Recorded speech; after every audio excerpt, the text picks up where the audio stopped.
Morning! Ang aga naming umalis ng bahay. Ang pamangkin ko parang inaantok pa nga. Nakataas nga ang paa niya kasi daw giniginaw siya. Kagigising lang kasi namin, pati aso namin kasama namin. Punta kami ng Las Piñas sa may Bamboo Organ. Dito kami sa subdivision dumaan para hindi kami matraffic.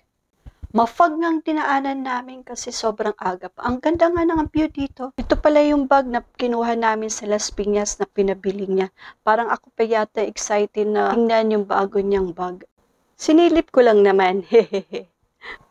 Dahil sa hindi pa kami nag-aalmusal, nagaya ate ko mag-almusal dito sa McDo. Matagal na rin kami hindi nakakapag-almusal dito. Ito nga excited na yung aso namin. Pumasok na kami ng pamangking ko. Pumila na kami dito. Parang nahirapan nga yung pamangking ko, ayaw gumana kaagad eh.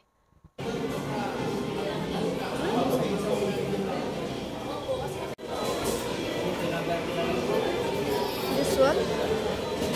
Coffee.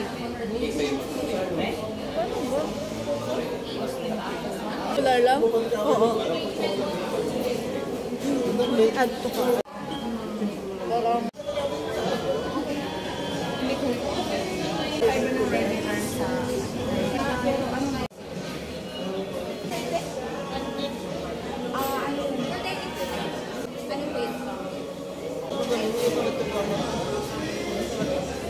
add to order. And then, done.